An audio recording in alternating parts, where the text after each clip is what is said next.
오늘 말씀의 제목 함께 따라하겠습니다. 태초에 하나님이. 오늘은 교회력으로 삼위일체 주일이라고 하는 날입니다. 지난 주일이었던 성령 강림절 바로 그 다음 주일을 삼위일체 주일이라고 하는데, 이 삼위일체 주일은 기독교 역사 속에 가만히 보면 주후 약 1000년경에 비로소 만들어지고 지켜왔었던 그런 절기입니다. 이날에는 어떤 사건, 어떤 일을 기념한다기보다는 기독교 신앙 고백 가운데 아주 중요한 바로 성삼위일체 하나님의 존재와 그 신비로움에 대하여서 기뻐하고 또 감사하고 축하하는 날이다라고 말할 수 있습니다.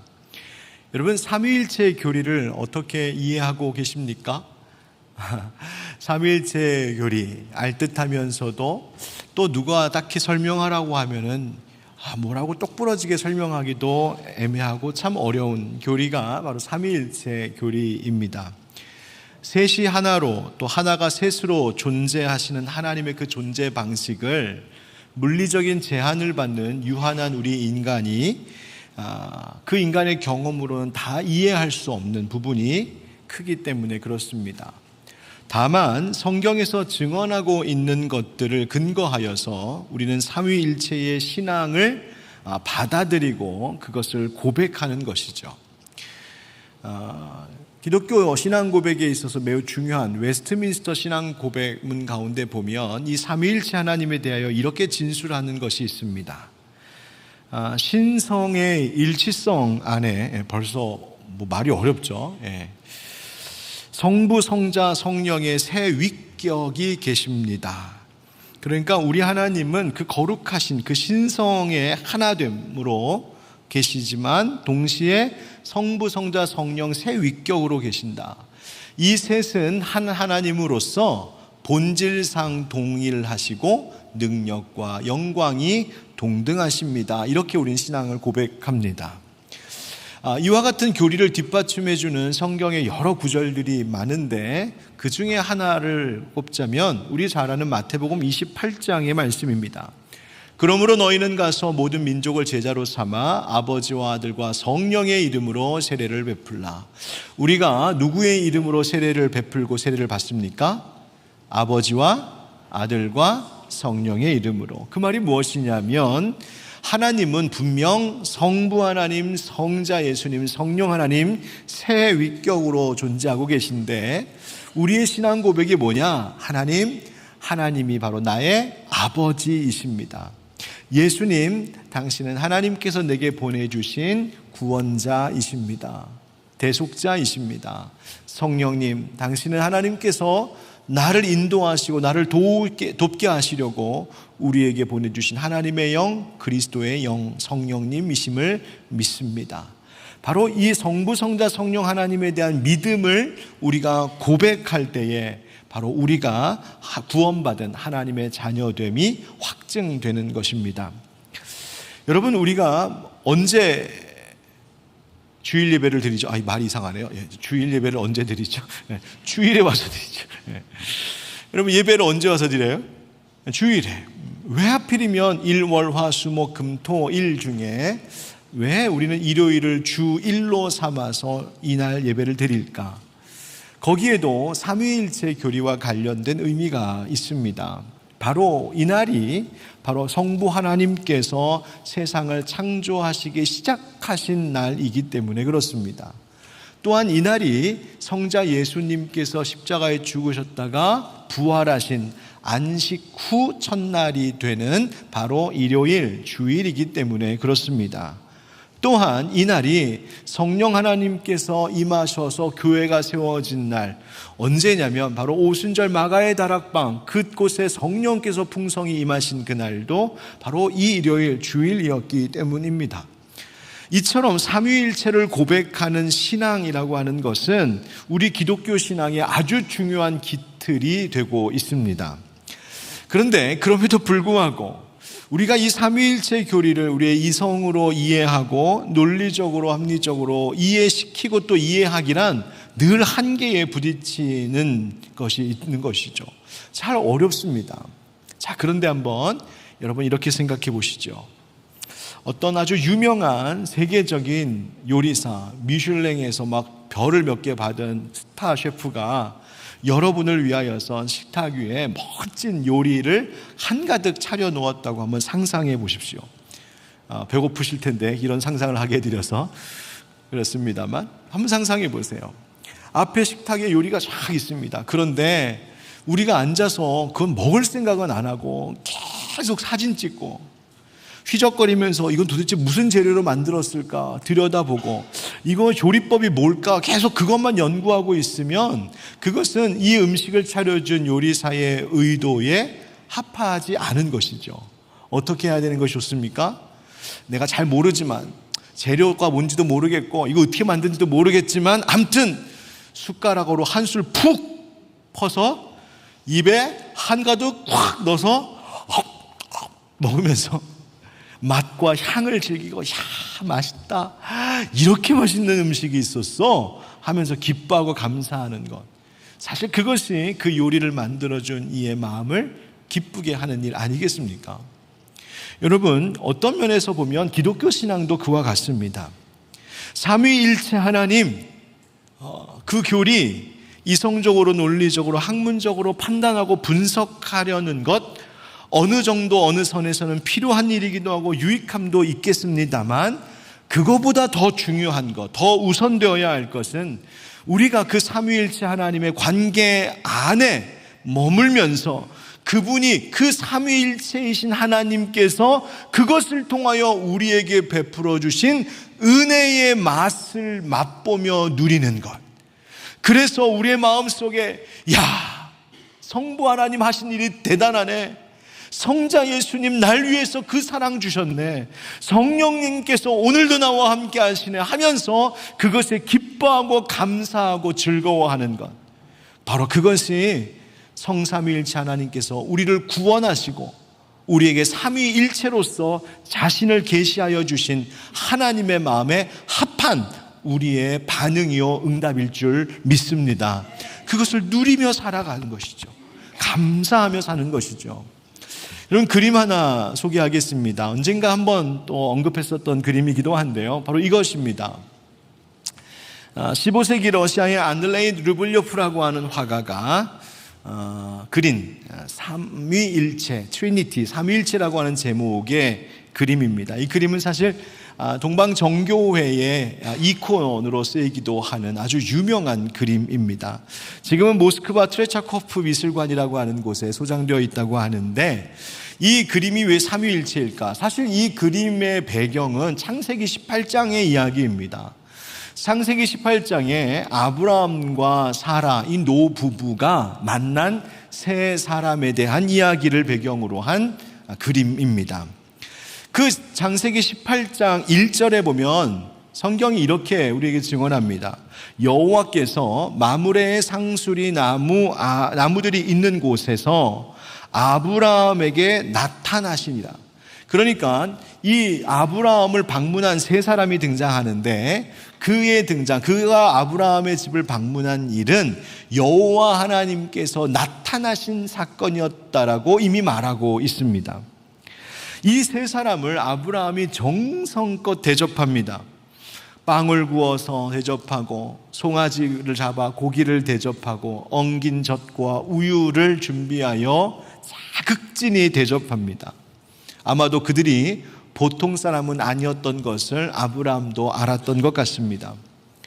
그런데 그렇게 대접을 받은 그때 세 사람이 놀라운 이야기를 하죠. 좀 얼마 후에 있으면 내 아내 사라에게 아들이 있으리라 약속해 줍니다. 이 말을 저 뒤에 있었던 사라가 듣고는 어떻게 했다고요? 웃었답니다. 내가 이 나이에 무슨 자식을. 그래서 성경에 보니까 내가 웃었다, 하나님이 나를 웃게 하셨다라고 하는 의미로 그때 주신 그 아들의 이름을 이삭이라고 불렀다 하는 것이죠. 바로 그 이야기의 배경, 그것을 모티브로 한 그림이 바로 이 그림입니다. 아브라함이 이렇게 대접한 그 사람, 그리고 아들 이삭을 약속한 이 세 사람, 아마 어쩌면 천사였겠구나 또 생각이 드는 이 존재들, 하나님의 임재를 보여주었었던 바로 이 존재들을 그리고 있는 것인데, 여러분 그림을 가만히 보시면 이 세 존재가 한 식탁에 이렇게 둘러앉아 있습니다. 침묵하고 있습니다. 이 그림에서 좀 눈여겨보아야 할 것이 무엇이냐면 저 세 사람의 시선과 눈빛입니다. 가만히 그 눈을 쳐다보면 어떻게 이렇게 묘하게 그렸는지, 서로를 향한 깊은 존경과 사랑의 눈빛으로 서로를 응시하고 있는 것을 봅니다. 한 사람을 딱 집어서 그 사람의 시선을 쭉 따라가면 그 다른 한 사람의 눈에 닿아 있고, 또 그 사람의 시선을 따라가면 또 다른 사람의 눈에 닿아 있고, 또 그 사람의 시선을 따라가면 그 다음 사람의 눈에 닿아 있고, 이렇게 저 세 사람의 시선을 따라가다 보면 끊어지지 않는 계속되는 삼각형 혹은 계속되는 원을 그리도록 그렇게 그림이 묘사되어 있습니다. 이 그림을 주목하면서 깊은 묵상을 했던 유명한 사람이 있는데, 여러분도 잘 아실 상처 입은 치유자라고 하는 유명한 책을 남긴 헨리 나우엔이라고 하는 기독교 영성가입니다. 이 헨리 나우엔이 한때 심각한 우울증을 겪었던 기간이 있는데 저 그림을 보면서 치유를 받았습니다. 수개월 동안 이 그림을 묵상하면서 음미하기 시작하는데, 이 그림을 가만히 보니까 그의 눈에는 이것이 눈에 띄었던 거예요. 뭐냐면 그 세 분의 시선이 계속 돌아가는, 어쩌면 거룩하고 영원한 하나의 어떤 원형, 그 가운데에 공간이 마련되는 것이죠. 세 분이 마주보고 있는 이 모임 속에 어떠한 공간이 지금 저렇게 이렇게 만들어지지 않습니까? 그런데 그 공간을 보면서 이 헨리 나우엔이 느낀 건 뭐냐면, 꼭 뭐같이 느꼈냐면, 와, 가장 안전하고 가장 사랑이 넘치는 집과 같다, 이렇게 느껴진 겁니다. 저 세 분이 함께 이렇게 둘러 앉아 있는 그 가운데 공간에는 두려움도 없고 분노도 없고 탐욕도 없고 폭력도 불안도 고통도 없는, 너무나도 완전하고 또 너무나도 안전한 관계와 공간이, 야, 저게 저렇게 만들어지는구나. 저 안에는 서로에 대한 깊은 사랑과 서로에 대한 확실한 신뢰만 있는 하나님의 샬롬이 가득한, 저 공간 나도 저 안에 있었으면 좋겠다 하는 마음이 절로 드는 그림인 것이죠. 그런데 이 그림을 보다가 깜짝 놀란 것을 하나 발견합니다. 여러분, 이 테이블은 사면으로 되어 있잖아요. 그러면 사면이면 몇 명이 앉을 수 있어요? 하나, 둘, 셋, 넷. 그런데 세 분이 앉아 계시고 한 자리가 비어 있네요. 어디가 비어 있습니까? 바로 우리가 저 그림을 보고 있는 그 방향의 자리가 비어 있는 거예요. 열려 있는 거죠. 세 분이 둘러싸 앉아 있는데 한쪽이 열려 있어요. 이게 뭘까? 지금 이 그림을 보고 있는 나, 슬픔과 상처와 아픔 가운데 우울함을 겪고 있는 이 힘겨운 나를 지금 이 빈 한 자리에 초대하고 계시는구나. 오늘 찬양대에서 예수 나를 오라네, 이 찬양 불러주셨는데, 예수님께서 어서 와, 여기 앉아. 힘들었지? 아팠지? 배고팠지? 어서 와, 여기 빈자리에 앉아. 성부, 성자, 성령 하나님이 너를 돌보실 거야. 바로 그 자리로 초대하고 계시는 그림이라는 사실을 헨리 나우엔이 깨닫고 이 그림을 통하여 큰 은혜를 받아 책을 썼는데, 그 책이 주님의 아름다우심을 우러러라고 하는 아주 오래전 만들어진 책이 하나 있습니다. 여러분, 예수님도 같은 맥락에서 이런 말씀하셨어요. 예수님 요한복음 17장에 보니까 십자가 달려 돌아가시기 전에 제자들을 위하여, 우리를 위해서 기도하시기를 21절부터 읽겠습니다. 아버지여, 아버지께서 내 안에 내가 아버지 안에 있는 것 같이 그들도 다 하나가 되어 우리 안에 있게 하사 세상으로 아버지께서 나를 보내신 것을 믿게 하옵소서. 내게 주신 영광을 내가 그들에게 주었사오니 이는 우리가 하나 된 것 같이 그들도 하나가 되게 하려 함이니이다. 곧 내가 그들 안에 있고 아버지께서 내 안에 계시어 그들로 온전함을 이루어 하나가 되게 하려 함은 아버지께서 나를 보내신 것과 또 나를 사랑하심 같이 그들도 사랑하신 것을 세상으로 알게 하려 함이로소이다. 아멘. 그러니까 예수님이 하나님 아버지께 거기에 모여 있었던 제자들을 위해서 또 지금 예배하고 있는 우리를 위하여서 기도하시기를 하나님과 제가 하나인 것처럼 우리의 이 하나된 관계 속에 바로 저들도 하나로 들어와서 우리가 함께 연합하고 이 속에서 저들이 하나님 아버지의 사랑을 누리고 이 속에서 하나님 주신 평안과 하나님의 영광을 볼 수 있도록 하나님 저들도 우리와 하나 되게 해주십시오. 이 빈자리에 그 남은 한 자리에 저들이 앉게 해 주십시오. 예수님 그렇게 기도하셨다는 거예요. 여러분, 즉 삼위일체 하나님, 이것이 우리에게 무엇을 말해주는 것일까요? 바로 하나님의 그 완전한 사랑의 관계, 성부, 성자, 성령님의 완전히 하나 되신 그 관계 속에 우리도 들어오도록 초대하고 계신 것입니다. 왜? 그 속에는 우리가 추구하는 선한 것들이 다 있기 때문입니다. 우리가 치료되기를 원하고 회복되기를 원할 때 바로 그 은혜가 그 안에 있고 위로와 안식, 사랑과 평안, 안전과 행복, 영원한 진리, 우리가 살면서 너무나 필요한 것, 우리를 갈급하게 하는 것, 우리가 추구하는 그 모든 선한 것들이 바로 성부, 성자, 성령 하나님이 둘러앉으신 그 자리에 그 공간 속에 거기에 있기에 우리가 거기에 참여하면 우리도 그것을 누릴 수 있게 하시겠다는 은혜가 바로 이 삼위일체의 신학 가운데 들어있는 것입니다. 여러분, 그렇다면 오늘 본문인 이 창세기 1장 창조의 기사에는 도대체 삼위일체 하나님과 무슨 상관이 있을까? 바로 이 말씀 속에 삼위일체 하나님이 나타나시고 그 하나님이 어떻게 우리를 부르시고 사랑하시는지가 잘 들어있어서 그 주님의 말씀을 들을 수가 있습니다. 본문의 1절부터 3절의 말씀 우리 한 번 더 다 같이 한번 읽어봅시다. 시작. 태초에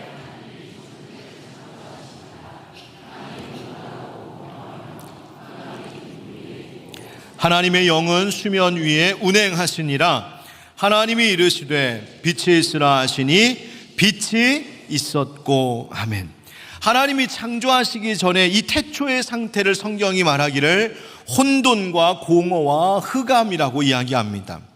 여러분, 우리도 세상 살면서 좀 혼돈스러운 것을 볼 때가 있습니다. 보통 혼돈을 케이오스 상태 이렇게 이야기하는데, 여러분 지금 미국의 상황들 여러분 보셨죠? 미국 보니까 뉴스에 나오는 거 보니까 저희가 미국 맞아 할 정도로 너무나 안타깝고 비극적인 일들이 막 벌어지고 있고, 또 지난주 중에 인도의 항공기가 폭발하여서 수많은 분들이 생명을 잃었고, 지금 또 이스라엘과 이란이 전쟁 직전에 있다는 뉴스도 들었습니다.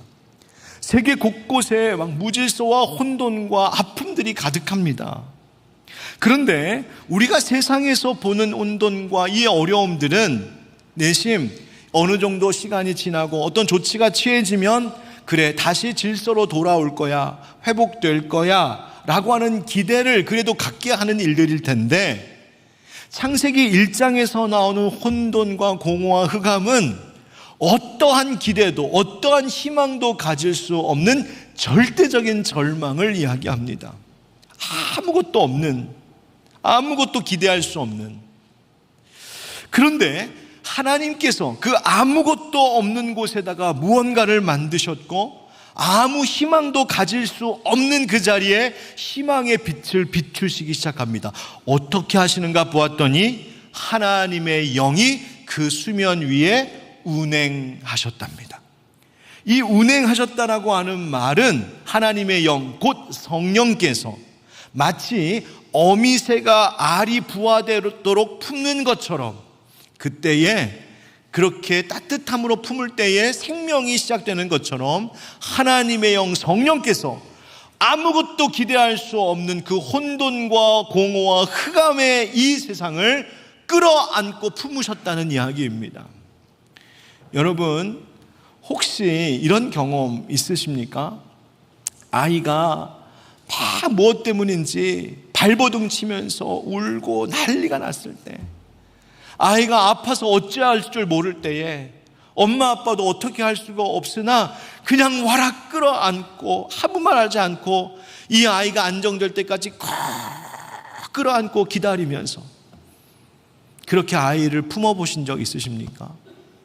아이가 한참을 울고 소리를 지르고 발버둥을 치고 벗어나려고 하다가 어느 순간 갑자기 잠잠해지면서 엄마 아빠의 품에서 편안함을 느끼는 그 상태, 마치 그 모습처럼 성령님께서 이 세상의 혼돈과 공허와 아픔을 끌어안으셨다는 거예요. 여러분 기억하십시오. 하나님의 영 성령님은 지금도 우리를 위하여 그 일을 행하십니다. 아무것도 보이지 않는 인생, 내 인생 속에 무엇을 기대할 수 있어? 내 인생 속에 어떤 위로를 기대할 수 있겠어? 내 인생처럼 이렇게 무질서하고 무너지고 상처받는 이 상태, 누가 날 도와줄 수 있겠어 할지 모르겠지만 바로 그런 우리를 품어 안으셔서 우리 위에 운행하셔서 우리 위에 생명과 질서를 회복시키시는 분이 바로 성령 하나님이십니다. 뿐만 아니라 하나님께서 천지를 창조하실 때 이야기를 보니까 하나님이 무엇으로 세상을 창조하셨냐면 말씀으로 창조하셨어요. 빛이 있으라, 궁창이 있으라, 물과 물이 나뉘라 말씀하심으로 이 세상을 창조하시죠. 하나님께서 말씀으로 세상을 창조하신 것에 대하여 사도 요한은 요한복음 1장에 이렇게 말하고 있습니다. 태초에 말씀이 계시니라. 이 말씀이 하나님과 함께 계셨으니 이 말씀은 곧 하나님이시니라.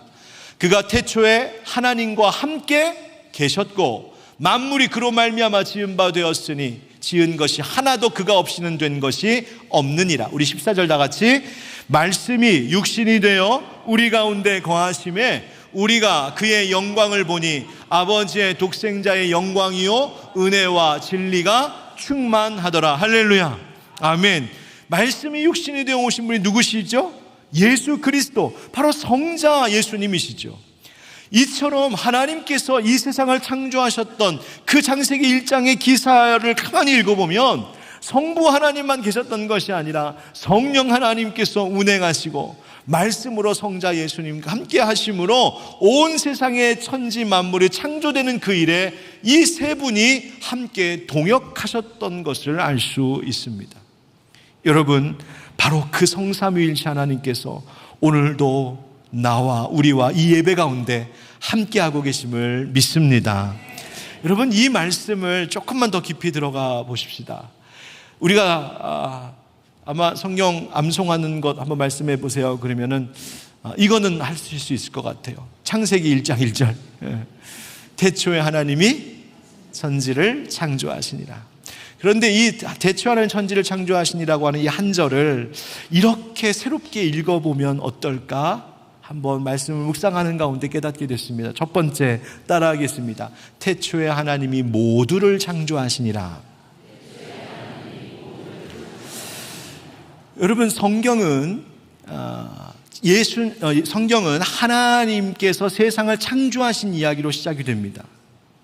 사실 성경에 보면 하나님께서 아브라함을 택하시고 그리고 이스라엘을 택하셔서 그 이스라엘의 역사가 기록된 이야기인데, 성경의 첫 머리가 하나님이 아브라함을 택하셨다 이렇게 시작하지 않고 하나님이 세상을 창조하셨다는 이야기로 시작이 됩니다. 여러분, 이것이 얼마나 중요한 이야기냐면 하나님은 아브라함의 하나님 혹은 이스라엘의 하나님, 한 민족, 한 국가 혹은 한 인종의 하나님만이 아니라 모든 천지를 창조하신 모두의 하나님이심을 선언하고 있는 겁니다. 여러분, 우리가 창조 역사를 믿는다면 고백해야 될 것이 이것입니다. 하나님은 나만의, 우리만의 하나님이 아니라 온 세상을 지으시고 너와 나 우리 모두를 지으신 창조주 하나님이심을 고백해야 하는 거예요. 그런데 이스라엘 백성들이 이것을 간과할 때 그들은 무너졌습니다. 이스라엘 백성들은 하나님이 자신들만의 하나님이라고 생각했어요. 하나님이 우리가 대단해서 우리에게 특별한 특권을 주셨다고 생각했어요. 그래서 그들은 오히려 교만하여졌고 그 받은 은혜가 오히려 그들을 우월의식, 특권의식에 빠지게 만들었죠. 그리고 하나님께 불순종하는 죄를 범하게 됩니다.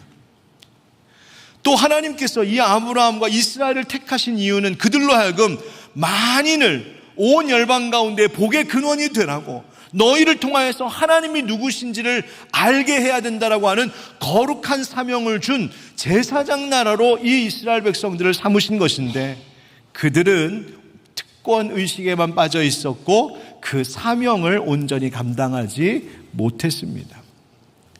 오늘 우리 그리스도인들이 교회가 극복해야 할 것 중에 하나가 이것이 아닐까 생각해 봅니다. 세상이 기독교 교회에 대하여서 신뢰도가 그토록 낮아진 이유 중에 가장 큰 이유는 그리스도인들 교회가 너무 배타적이라고 하는 이유 때문입니다. 기독교 신앙을 가지고 있으면서도 모두를 품어내지 못하는 연약함, 옹졸함이 우리 가운데 있지는 않을까.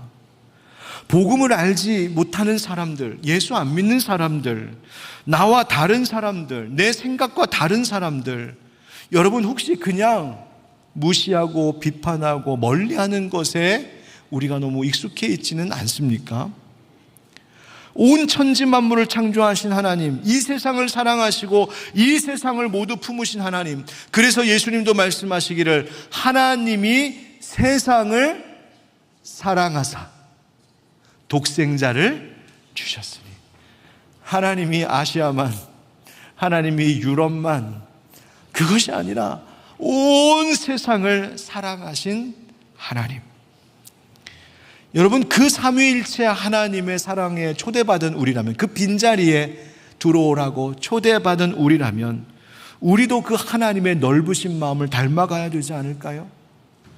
여러분, 그리스도인이라면 독선과 오만함을 버려야 합니다. 마치 나는 굉장히 의로운 길을 가고 있고 저 사람들은 죽을 길만 가고 있노라고 쉽사리 단정지으며 비난하지 말아야 합니다. 나 중심에서 벗어나지 못하는 이기적인 태도 버려야 합니다. 나와 다르다는 이유만으로 멀리하고 무관심하고 선을 긋고 배타적인 태도 갖는 것 극복해야 기독교 교회는 회복될 수 있습니다.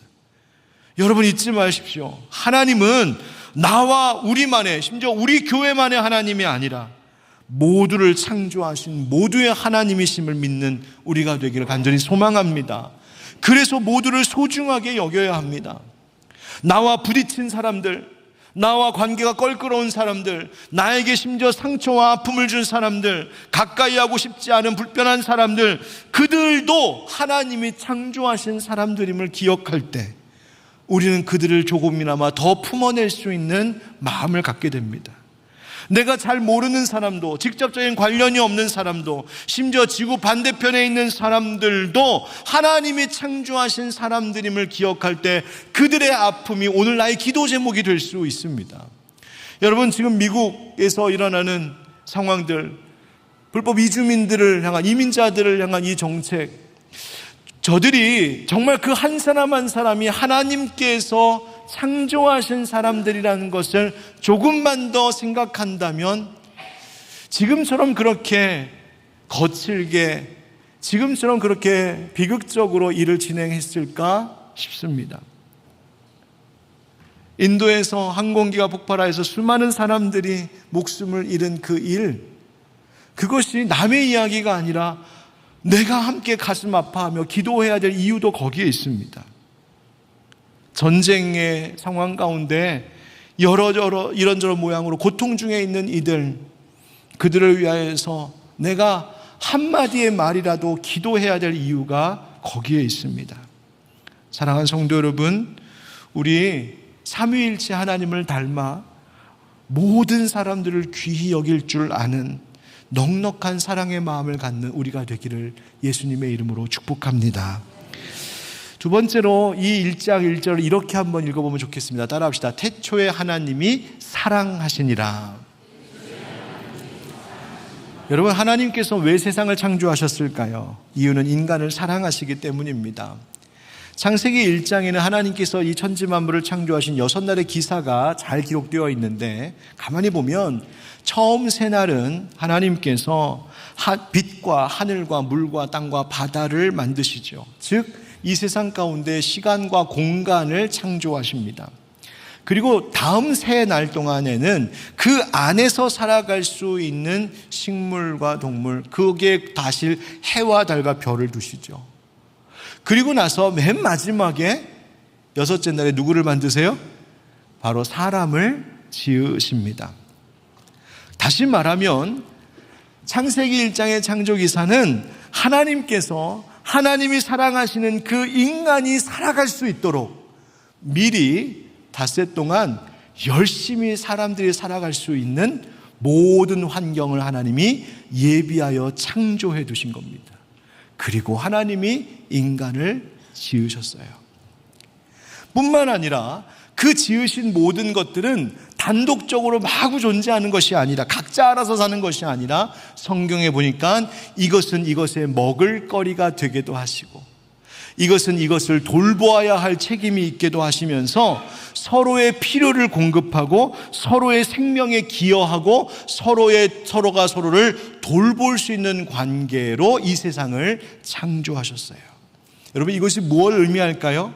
바로 하나님께서 우리를 사랑하신 방법이 그거였다는 거예요. 여러분, 창세기가 언제 기록되었을까? 언제 이렇게 글씨로 문서화되었을까?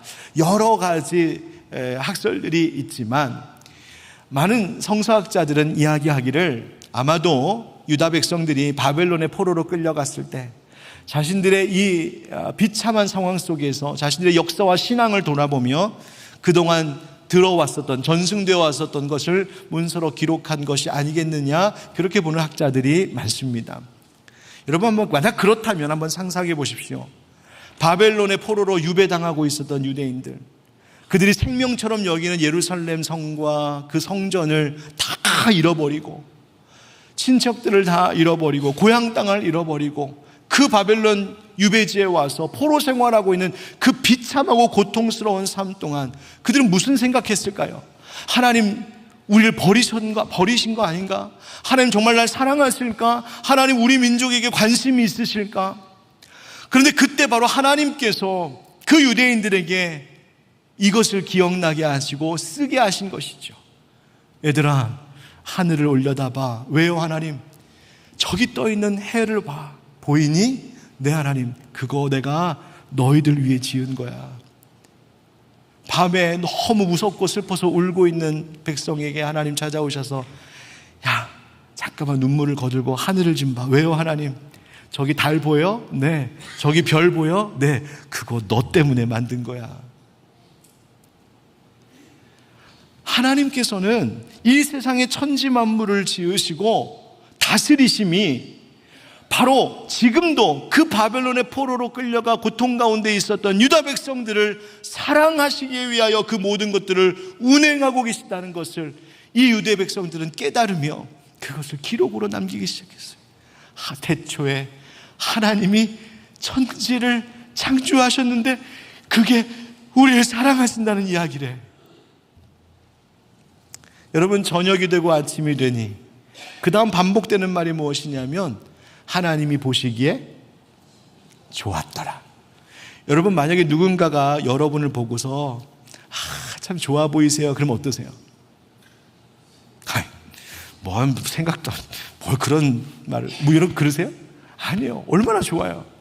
하물며 하나님이 우리를 보시면서 참 좋다 하시면 얼마나 좋을까. 유다 백성들이 스스로 비참함에 자괴감에 빠져서 우리가 하나님 앞에 범죄하고 넘어져 있고 우리가 하나님을 모르고 불순종하였을 때 결국 우리가 이렇게 되었구나, 그렇게 절망하고 있는 백성들에게 찾아오셔서 하나님 보시기에 참 좋았더라. 다시 그렇게 될 수 있어. 다시 그렇게 일어설 수 있어 라고 말씀하시면서 그를 일으키시는 위로의 말씀이 바로 창세기의 말씀이었어요. 사랑하는 성도 여러분, 우리가 살면서 자꾸만 낙심하고 무기력해지는 이유가 뭘까 생각해 보면 가정과 직장과 삶의 여러 자리에서 어려움과 아픔을 겪을 때에 그 문제가 나로 하여금 하나님의 돌보시는 사랑을 느끼지 못하게 만들 때가 너무 많아요. 하나님, 날 정말 사랑하고 계시나요? 하나님, 나에게 관심이 있으시나요? 하나님, 날 돌보고 계시나요? 하나님, 우리 가정을 하나님께 돌보고 계시나요?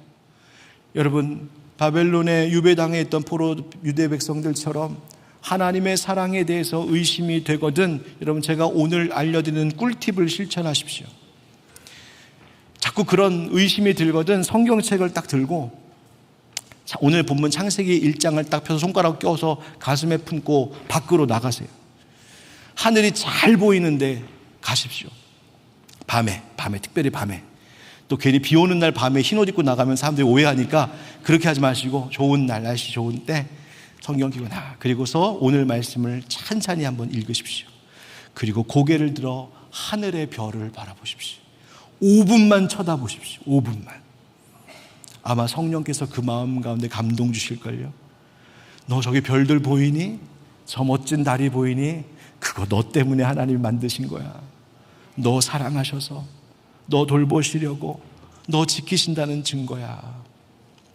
사랑하는 성도 여러분, 우리가 지금 누리고 있는 모든 존재가 하나님이 나를 사랑하신다는 것의 증거임을 믿으시기 바랍니다. 그 사랑은 태초부터 시작하여 지금까지 변함이 없음을 날마다 붙드시기를 축원드립니다. 마지막 하나 남았는데 말씀만 읽고 마치겠습니다. 한번 따라합시다. 태초에 하나님이 부르시니라. 27절 28절 하나님이 자기 형상 곧 하나님의 형상대로 사람을 창조하시되 남자와 여자를 창조하시고 하나님이 그들에게 복을 주시며 하나님이 그들에게 이르시되 생육하고 번성하여 땅에 충만하라. 땅을 정복하라.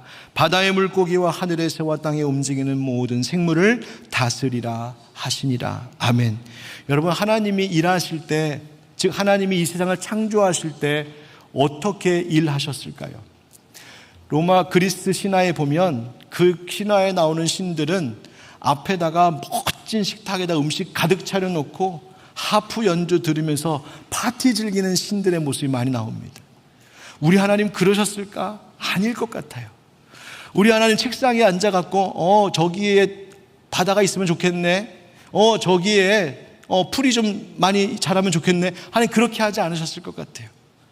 어쩌면 우리 하나님의 모습은 어떻게 일하시는 모습이었냐면 예수님께서 나사렛에 있는 목공소에서 아버지 요셉을 도와서 땀을 뻘뻘 흘리면서 나무를 나르고 톱으로 켜고 못질을 하면서 망치질하면서 그렇게 열심히 일하시는 마치 그 예수님의 모습과 같은 모습으로 하나님 이 세상을 짓지 않으셨을까 상상해봐요.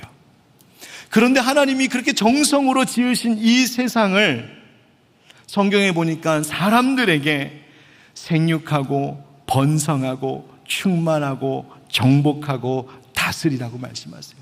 우리에게 맡기신다는 거예요. 사랑하는 성도 여러분, 우리가 일하고 있는 일자리, 우리가 날마다 돌아가는 그 가정, 우리가 교회에서 맡은 여러 가지 사명들, 그것은 아무것도 아닌 것이 아니라 성삼위일체 하나님께서 우리를 부르시는 소명의 자리임을 기억하시길 바랍니다. 그래서 삼위일체 하나님을 믿는 자들은 바로 그 은혜 가운데, 그 성실함 가운데 살아가야 하는 것이죠. 이 말씀 읽고 우리 마치겠습니다. 다 같이 시작. 우리는 그가 만드신 바라 그리스도 예수 안에서 선한 일을 위하여 지으심을 받은 자니 이 일은 하나님이 전에 예비하사 우리로 그 가운데에서 행하게 하려 하심이니라. 아멘.